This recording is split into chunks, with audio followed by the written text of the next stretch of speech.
Hello everyone and a very good morning to all of you. Welcome to Sleepy Classes. तो 16 जुलाई के current affairs हम discuss करेंगे, multiple choice questions भी discuss करेंगे। But उससे पहले मैं बता दूं कि अगर आप 2026 का यूपीएससी का अटेम्प्ट देना चाहते हैं एंड आपको यहाँ पर टॉपिक्स की लिस्टिंग में थोड़ी सा इशू आ रही है, so we have a free initiative for you. That is हमने एक tracker, that is progress tracker, जहाँ पे आपको स्टडी वाइज प्लानर जिसमें टॉपिक्स एंड माइक्रो टॉपिक्स दे दिए गए हैं वो आपको मिल जाएगा एंड उसके अकॉर्डिंगली आप अपनी प्रोग्रेस को ट्रैक कर सकते हो। फ्रंट पेज अगर हम इसका देखें तो मैं आपको दिखाना चाहती हूँ यहाँ पे, जैसे कि यहाँ पे आपको टॉपिक्स दिए गए हैं, ठीक है, टॉपिक्स दिए गए हैं, सब टॉपिक्स दिए गए हैं, साथ में ये ट्रैकर के लिए आपको एक चेक बॉक्स भी दिया गया है। सो इजीली ऐसे टॉपिक्स हैं जो आपको नेक्स्ट ईयर क्या उससे नेक्स्ट ईयर वाले पेपर में भी हेल्प करेंगे कहीं ना कहीं, ठीक है। सो चलो शुरू करते हैं। सबसे पहले हम डिस्कस कर लेते हैं हमारा पहला करंट अफेयर जो कि रिलेटेड है to service exports cut trade deficit by 9.4% in first quarter. तो कहने का मतलब यही है कि हमारा जो ट्रेड डेफिसिट है, ट्रेड डेफिसिट का एक बेसिक सा मतलब क्या होता है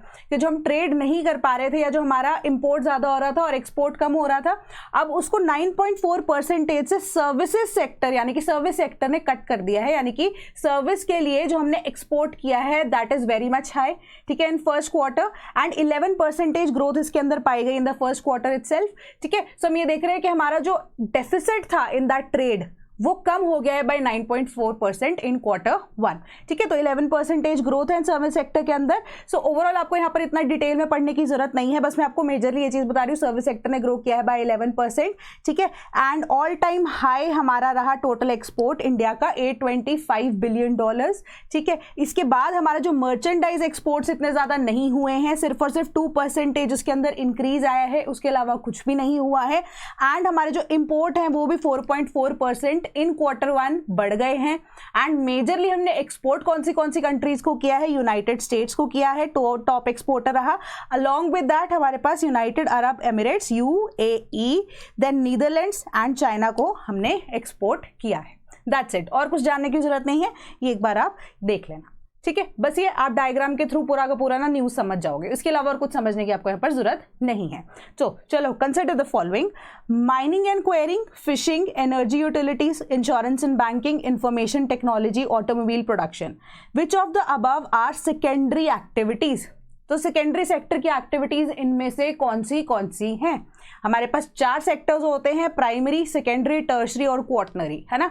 तो प्राइमरी का एक मेजर सा आइडिया होता है जो एग्रीकल्चरल एक्टिविटीज होती हैं, जहाँ पे अभी जस्ट इनिशियल स्टेजेस शुरू होते हैं। सेकेंडरी का क्या काम होता है? प्रोसेस करना उसी जो भी हमारे पास प्राइमरी गुड आया है, ठीक है, ताकि उसका एक फाइनल आउटकम बन सके। टर्शरी सेक्टर में हमारे पास जनरली सर्विसेज आती हैं। क्वार्टनरी सेक्टर्स में हमारे पास जनरली रिसर्च वाला काम आता है, IT वाला काम आता है। तो इसका करेक्ट आंसर हमारे पास ऑब्वियसली क्या बनेगा? ऑप्शन नंबर सी बनेगा, 3 और 6। एनर्जी यूटिलिटीज, क्योंकि हमने यही प्राइमरी चीज को यूज करके, प्राइमरी फॉर एग्जांपल वाटर को यूज करके, है ना, डैम बना दिया, उसके बाद हमने एनर्जी की यूटिलिटी बना दी, यूटिलिटी के हिसाब से इलेक्ट्रिसिटी से प्रोड्यूस करनी शुरू कर दी, है ना। एंड 6 में हमारे पास आता है ऑटोमोबाइल की प्रोडक्शन। रॉ मटेरियल को लिया, उसके बाद हमने ऑटोमोबाइल को बनाना शुरू कर दिया। तो चलो फटाफट से ना मुझे कमेंट बॉक्स में बताना, mining and quarrying, fishing, insurance and banking, information technology कौन से सेक्टर्स के अंदर आती है, ठीक है। तो बस आप ऐसे कर सकते हो कि फिशिंग, माइनिंग एंड क्वेरिंग लिख दिया, ठीक है, फिर उसके आगे बता देना कौन सा सेक्टर आ रहा है। फॉर एग्जांपल प्राइमरी है तो प्राइमरी लिख देना, फिशिंग आ रहा है वो भी प्राइमरी में है तो प्राइमरी लिख देना, या सेकेंडरी में है तो भी, सेकेंडरी तो नहीं है, खैर मैंने आपको आंसर बता दिया। तो डिटेल्ड आंसर्स के लिए ना आप टेलीग्राम ग्रुप को यहाँ पर ज्वाइन कर सकते हैं। Then confined field trials for genetically modified maize to begin at Punjab university this kharif season, ठीक है। पहले तो आपको पता होना चाहिए खारिफ सीजन कौन सा है, देन राबी सीजन कौन सा है, ठीक है। खारिफ सीजन की बात हो रही है, अभी की बात हो रही है, अभी जस्ट शुरुआत हो गई है खारिफ सीजन की, है ना, तो हो गया इस चीज के ऊपर। तो 2 तरह के जेनेटिकली मॉडिफाइड मेज की बात हो रही है। Maize and corn are the same thing, पहली चीज, उस चीज के लिए कंफ्यूज मत होना, ठीक है। सो अब 2 तरह की कैसी होंगी? एक आएगी हर्बिसाइड टॉलरेंट ट्रांसजेनिक मेज एंड एक आएगी इंसेक्ट रेजिस्टेंस ट्रांसजेनिक मेज, ठीक है। अब इसके लिए अब क्या होगा, हमारे पास weed controlling efficacy in herbicide tolerant maize hybrids आएंगी। 2 तरह की हाइब्रिड्स हैं बेसिकली, कि एक तो वीड के लिए, ठीक है, कि वीड्स ग्रो ना कर पाएं, एंड दूसरी चीज हमारे पास जो पेस्ट कंट्रोल के लिए या पेस्टिसाइड की जरूरत ना हमें पड़े तो हम उसको जेनेटिकली इसी तरीके से मॉडिफाई कर रहे हैं। बट माइंड इट, उन्होंने यही चीज बोली है कि ये एडिबल पर्पसेस के लिए नहीं होगा अभी तक, ठीक है, हमने सिर्फ ये रिसर्च पर्पसेस के लिए अलाउ किया है। एंड अलाउंस किसने दी है हमें यहाँ पर? जेनेटिक इंजीनियरिंग अप्रेजल कमेटी ने। ठीक है, अगर वो हाँ करते हैं तभी हम अपना एडिबल फूड्स को इसके अंदर इंक्लूड करेंगे। हालांकि इंडिया जो है अभी बहुत ज़्यादा इस चीज़ के ऊपर सोच रहा है कि जीएम क्रॉप्स को हम एडिबल वाले सेक्टर के अंदर अलाउ करें या ना करें, अभी सिर्फ रिसर्च पर्पसेस के लिए अलाउ किया गया है। ठीक है, सो अब उसके अलावा उन्होंने यही चीज़ बोली कि ग्लाइफोसेट, ठीक है, एप्लीकेशन ऑफ ग्लाइफोसेट के salt and efficacy of insect protected maize hybrids against targeted lipoprotein pests. तो अब बेसिक सा एक आइडिया यही है, ग्लाइफोसेट क्या है? हमारे पास हर्बिसाइड है, ठीक है, जो कि अब क्या करता है? वीड को ग्रो नहीं करने देता। आसपास जो छोटे छोटे पौधे होते हैं जो कि अब इररिलेवेंट होते हैं, उनके हिसाब से ही इनको जेनेटिकली मॉडिफाई किया जाएगा कि इनकी यूजेज की जरूरत ना पड़े। एंड टारगेटेड जो हमारे पास पेस्ट्स हैं उनको हम इजीली रिमूव कर पाएं, इसी के लिए ऊपर ट्रायल रन या इसी के ऊपर रिसर्च का काम शुरू किया जाएगा। तो अब सवाल जो है हमारा यही है, the genetic engineering appraisal committee, जो कि बहुत ज़्यादा इंपॉर्टेंट है क्योंकि रिपीटेडली ये न्यूज़ में आती है। आपको इसके कॉन्स्टिट्यूशन की बात पता होनी चाहिए, कौन से मेंबर्स हैं, कितने मेंबर्स हैं, कितनी बार मीटिंग में मिलते हैं, मेजरली इनके क्या क्या फंक्शंस है, क्या क्या रोल्स है, आपको पक्का ही पक्का पता होने चाहिए। 2-3 साल से आपको न्यूज़ में आते रहे हैं। ठीक है, कि genetic engineering appraisal committee meets twice in every 6 months. Second, the transgenic maize has been modified through the introduction of new genetic material. So which of the statements above is or are correct? तो correct answer इसका बनता है option number B, second statement only. कैसे? Appraisal committee जो है हमारी genetic engineering से related, वो हर 1 महीने में एक बार मिलती ही मिलती है, क्योंकि अब जीएम क्रॉप्स बहुत ज़्यादा इन न्यूज़ हैं। ठीक है, क्योंकि जिसमें हमने जनरली कैश क्रॉप्स तो ऑलरेडी, जैसे कॉटन, बीटी कॉटन की बात करते हैं ना, ऐसे बहुत सारे हमारे पास रिसर्चेस जो हैं इन लाइन हैं। तो किसको अलाउ करना है, किसको नहीं करना, तो वो हर महीने एक बार बैठ के इसके ऊपर डिसीजन लेते हैं। तो करंटली अगर हम प्रेजेंटली देखें तो इसके अंदर 24 मेंबर्स हैं। ठीक है, तो अब मुझे कॉमेंट बॉक्स में ये बताओ कि कौन सी मिनिस्ट्री के जनरल सेक्रेटरी या सेक्रेटरी इसके चेयरपर्सन होते हैं। ठीक है, अब आप मुझे ये बताओगे। सो अब जेनेटिकली मॉडिफाइड या जेनेटिकली इंजीनियर्ड की जब हम बात करते हैं तो एग्जैक्ट वर्ड हमारे पास जो आता है ना, ट्रांसजेनिक जो वर्ड आता है, दैट जनरली मीन्स कि हमने एक फॉरेन डीएनए को करंट डीएनए के अंदर इंसर्ट किया है जेनेटिकली इंजीनियर करके, ताकि अब जो ओरिजिनल डीएनए है उसको चेंज कर दिया, ताकि अब क्या है, अब पेस्ट रेजिस्टेंट बनाना था हमें, for example in this case, वो पॉसिबल हो पाए। ठीक है, तो ट्रांसजेनिक का मतलब ही यही होता है कि introduction of a new gene, introduction of a new gene. ठीक है, सो उसी के बेसिस पे हम जीएम जो मेज है या क्रॉप है उसके ऊपर काम करना शुरू कर रहे हैं। हालांकि countries like USA have already done it. ठीक है, हम अपने लेवल पे इसको करने की कोशिश कर रहे हैं। तो जेनेटिकली मॉडिफाइड मेज में ना जनरली इंट्रोड्यूस किए जाते हैं substances from bacterium bacillus thuringiensis, जो कि बीटी कॉटन के टाइम पे भी होते थे। ठीक है, विच प्रोड्यूसेस प्रोटीन्स जो कि टॉक्सिक होते हैं to certain insects, making the maize resistant to pest. ठीक है, इनको हम क्राई प्रोटीन्स बोलते हैं। ठीक है, तो अगेन मैं वही बता रही हूँ, कॉटन के अंदर भी हमने ये चीज यूज की थी। देन अब खट्टर लॉन्चेस ADEETIE स्कीम। ठीक है, अब ये एनर्जी एफिशिएंट टेक्नोलॉजीज के लिए है फॉर MSMEs। ठीक है, सो बेसिक सा आइडिया इस स्कीम का क्या है उसको भी डिस्कस करेंगे वाया द क्वेश्चन, बट मैं ये आपको बताना चाहती हूँ कि कोई भी MSME अगर इनोवेशन लेके आना चाहती है इन एम्प्लॉइंग एनर्जी एफिशिएंट टेक्नोलॉजी, तो उनको लो रेट्स पे लोन्स दिए जाएंगे। इसको एप्लीकेबिलिटी में लेकर आया गया है। ठीक है, इसके अलावा न्यूज़ के अंदर क्या क्या है वो तो हमें नहीं पता है, बट ये छोटी सी न्यूज़ से बिल्कुल छुपा के बनाई गई थी, तो ये एक इंपॉर्टेंट न्यूज़ बन जाती है ऑटोमेटिकली। ठीक है, सो सवाल इससे जुड़ा यही है, consider the following the reference to. अब ये फुल फॉर्म है इसकी, assistance for deployment of energy efficient technologies in industries and establishment scheme. ठीक है, कि it is a cumulative effort of ministry of power and bureau of energy efficiency. Second, the duration of the scheme is till 2030. Third, the scheme provides a 5% interest subvention for micro and small enterprises on loans. So how many statements are correct? तो इसका correct answer बनता है option number B. B कैसे बन रहा है मैं आपको ये फटाफट से बता रही हूँ कि ministry of power supported by bureau of energy efficiency, first statement हमारी करेक्ट हो जाती है। इंटरेस्ट सबवेंशन में 5% इंटरेस्ट सबवेंशन आ रही है माइक्रो एंड स्मॉल एंटरप्राइजेस के लिए, 3% इंटरेस्ट सबवेंशन आ रही है फॉर मीडियम एंटरप्राइजेस जो कि अब लोन ले सके for energy efficiency technology adoption. ठीक है, एंड टाइम पीरियड के ऊपर यहाँ पर जो है ना वो वाली स्टेटमेंट हमारी गलत है, 2030 तक नहीं 2027 28 के फाइनेंशियल ईयर तक ये एप्लीकेबल रहेगी, ये स्कीम का टेन्योर है या ड्यूरेशन है। तो ये जानबूझ के मैंने स्क्रीनशॉट आपको फ्रॉम द वेबसाइट इटसेल्फ दिया है ताकि आप इसे अच्छे से पढ़ सके, एंड कौन सी इंडस्ट्री या एंटरप्राइजेस इसके अंदर इंक्लूड होंगे इसके ऊपर प्लीज एक बार नजर मार लेना, ये स्टार मार्क मैंने आपको कर दिया है। ठीक है, डिटेल जब आंसर्स आप पढ़ेंगे इसके अंदर आपको पता होना चाहिए कि उद्यम पोर्टल के थ्रू उद्यम आईडी उस कंपनी की या एमएसएमई की होनी चाहिए, तभी आप इसके लिए एलिजिबल है। एंड कौन सी industries, brass, brick, ceramic, chemical, fishery, food processing, then forging, foundry, glass and refractory, leather, paper, pharma, steel, rerolling and textiles जो हैं इसके अंदर इंक्लूड होंगे।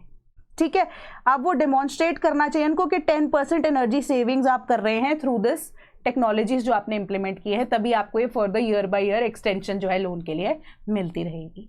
Then China's big military activities biggest challenge, जो कि जापान ने ये चीज बोली है। सो एक मेजर साइड है यहाँ पे यही है इस न्यूज के अंदर कि चाइना और जापान का आपस में जो डिस्प्यूट चल रहा है उसके अंदर जापान इंक्रीजिंगली यही बोल रहा है कि अब जो चाइना है उन्होंने अपनी जो मिलिट्री एक्टिविटीज़ हैं या इवन की अपनी मैरीटाइम एक्टिविटीज़ हैं वो बढ़ा दी हैं, इस वजह से जापान को एक तरह से थ्रेट है। सो चाइना ने इन रिटर्न यही चीज़ बोली कि आप हाइप ज़्यादा कर रहे हो, ऐसी कोई सिचुएशन नहीं है, चाइना से ये चीज़ की एक्सपेक्टेशन मत करो। ठीक है, बट अब यहाँ पर मुद्दा किसका आता है दोनों के केस में, ताइवान का। तो जापान जो है कंसर्न्स फॉर ताइवान यहाँ पर दिखा रहा है, एंड उसी के अकॉर्डिंगली बोला जा रहा है कि साउथ वेस्टर्न आइलैंड्स पे जापान ने अपना थोड़ा सा दबदबा बनाया हुआ है, वेरास जो ईस्टर्न साइड है ऑफ द ईस्ट चाइना सी जहाँ पे हम ताइवान के एग्जिस्टेंस की बात करते हैं, तो इन दैट केस जो चाइना है वहाँ पे उनकी जो गतिविधि है, एक्टिविटी है, वो बढ़ गई है। ठीक है, सो उसी के अकॉर्डिंग ना आपको एक स्मॉल छोटा सा टॉपिक भी एक्सप्लेन करूंगी, एंड सवाल पहले देख लो जो कि सिंपल है relatively. The Senkaku Islands are located in the A East China Sea, South China Sea, Pacific Ocean and Yellow Sea. कौन सा इसका करेक्ट आंसर यहाँ पे बनता है? तो इसका करेक्ट आंसर बनता है option number A, East China Sea. ठीक है, तो मैप देख लेते हैं कि ये हमारे सेनकाकू आइलैंड्स हैं, ये हमारे पास ईस्ट चाइना सी है जहाँ पे ये सेनकाकू आइलैंड्स हैं। ठीक है, ये हमारी येलो सी आ गई, सी ऑफ जापान आ गया, यहाँ पे हमारा पैसिफिक ओशन आ जाता है। ठीक है, सो अब हम टॉपिक को समझ लेते हैं कि सेनकाकू आइलैंड्स जो हैं वो एक डिस्प्यूटेड टेरिटरी है चाइना और जापान के बीच में, बट ओरिजिनली अगर इसको डिफरेंट नाम से जाना जाता है, सेनकाकू आइलैंड्स जो जापान में से बुलाया जाता है, देन चाइना के अंदर इसको दायू आइलैंड्स के नाम से जाना जाता है। ठीक है, हिस्टोरिकली अगर हम देखें 1895 ऑनवर्ड्स जापान इसको कंट्रोल करता आया है। ठीक है, अंटिल द टाइम 1945 से 1972 रियूको आइलैंड्स का पार्ट बनाकर इसको यूएसए ने ले लिया था अपने अंडर, एंड दिस हैपेंड क्योंकि हमारे पास वर्ल्ड वॉर 2 जो है उस टाइम पे खत्म हुई थी एंड जापान हार गया था। सो एक ट्रीटी हुई थी, पीस ट्रीटी हुई थी यूएसए और जापान के बीच में, जिसको हम सैन फ्रांसिस्को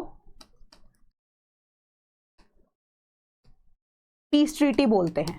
ठीक है, सो उसके तहत 1972 तक ये जो हमारे पास सेनकाकू आइलैंड्स हैं ये रहे यूएसए के कंट्रोल के अंदर, बट 1972 के अंदर जापान और यूएसए के बीच में एक और एग्रीमेंट हुआ था। वो कौन सा एग्रीमेंट था? सिंपल सा नाम है, आप मुझे वो बताना।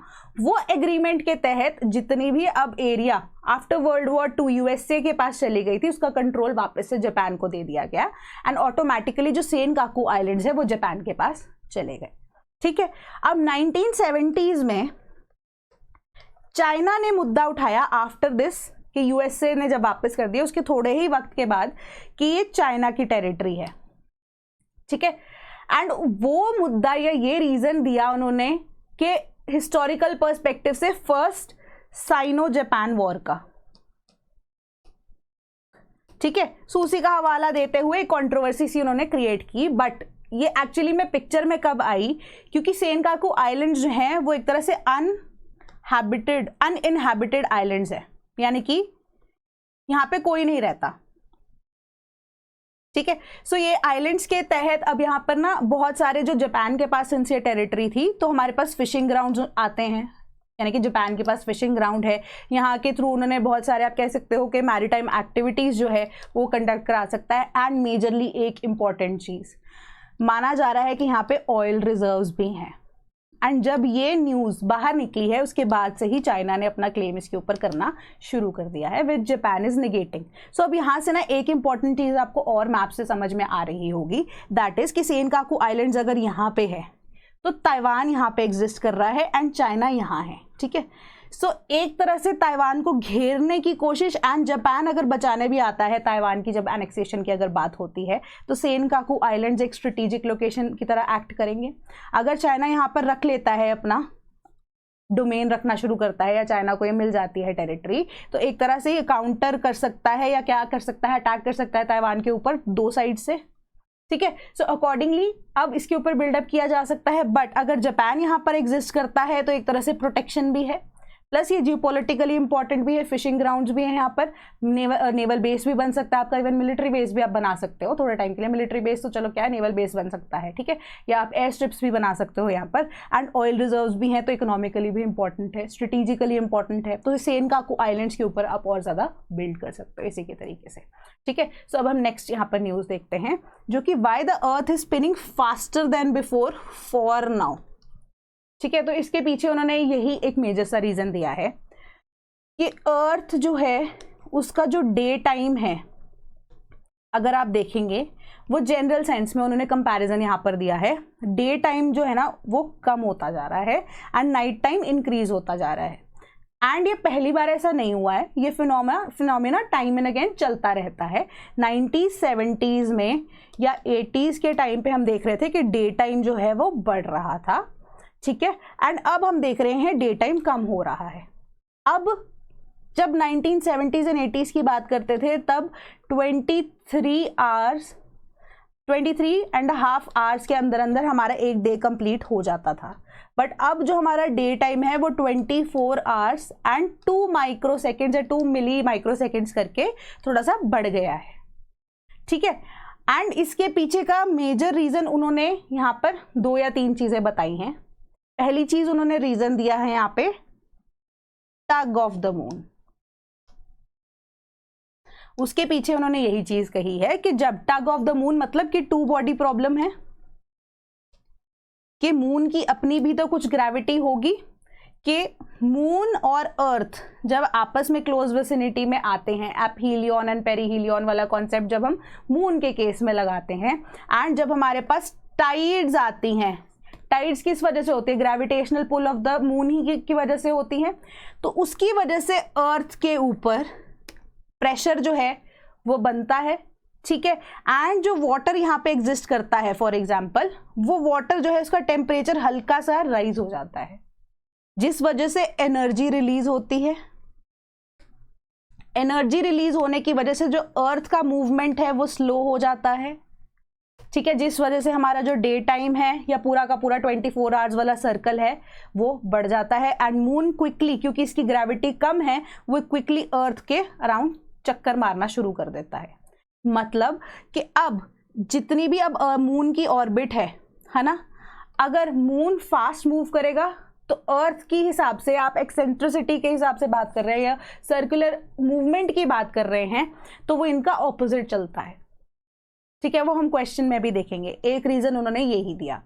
दूसरा रीजन उन्होंने दिया कि क्लाइमेट चेंज है, ठीक है, वो इसी वजह से कि अब सिंस क्लाइमेट चेंज की वजह से हमारे जो आइस शीट्स है या जो ग्लेशियर्स हैं वो मेल्ट हो रहे हैं, ठीक है, ice sheets and glaciers melt हो रहे हैं। सो एज अ रिजल्ट जो पानी का फ्लो नेचुरली ऐसे एग्जिस्ट करता है कि जो वाटर मेल्ट होता है, वाटर मेल्ट होने के बाद इक्वेटर वाली पोजीशन पे जाना शुरू कर देता है, अवे फ्रॉम द पोल्स।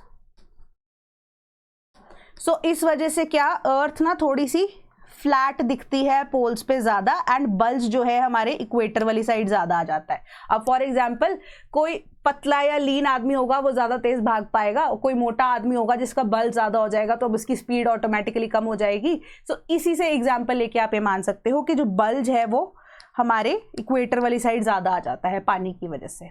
सो इस वजह से जो अर्थ का डे टाइम है वो आप देख रहे हो कि वो और भी ज़्यादा इंक्रीज हो रहा है। बस यहाँ पे आपको ये 2 एग्जाम्पल्स उन्होंने दिए। तो इससे जुड़ा अब हम सवाल जो है वो देखते हैं, वो यही है कि higher the earth's angular movement lower the moon's angular movement. Angular movement वही सर्कुलर पाथ में जो कि हमारे पास लाइन होती है जिसको हम ऑर्बिट बोलते हैं, कि अगर अर्थ का एंगुलर मूवमेंट स्लो हो रहा है तो मून का एंगुलर मूवमेंट ज़्यादा होगा, and vice versa. Is it possible और नॉट? शायद मैंने आपको आइडिया दे दिया, बस एंगुलर मूवमेंट वर्ड मैंने यूज नहीं किया था। दूसरा, when ice melts the water is pushed away from the equator. So which of the statements above is are correct? तो इसका करेक्ट आंसर है ऑप्शन नंबर, हमारा जो फर्स्ट है वो हमारी करेक्ट है, सेकेंड जो स्टेटमेंट है वो हमारी इनकरेक्ट है। ठीक है, कि अगर एंगुलर मूवमेंट अर्थ का तेज है तो मून का कम होगा, एंड वाइस वर्सा। एंड जब आइस मेल्ट करती है तो वो इक्वेटर की तरफ जाती है अवे फ्रॉम द पोल्स, तभी वो एक मोटी अर्थ दिखेगी, एंड एज अ रिजल्ट जो डे टाइम है वो बढ़ता जाएगा, है ना। तो इसी वजह से हमारा जो करेक्ट आंसर है ऑप्शन नंबर ए बनता है। डिटेल्ड आंसर्स के लिए अगेन आप टेलीग्राम ग्रुप को ज्वाइन कर सकते हैं। देन आपके लिए 2 होमवर्क एक्सरसाइजेज है यहाँ पे। आप कमेंट बॉक्स में मुझे यहाँ पर ये बताएंगे कि अब GEF 404 कौन से यहाँ पर, चलो आपको पता लग गया LCA मार्क 1 AZ से, तो आप इसको एक बार रीड कर लेना।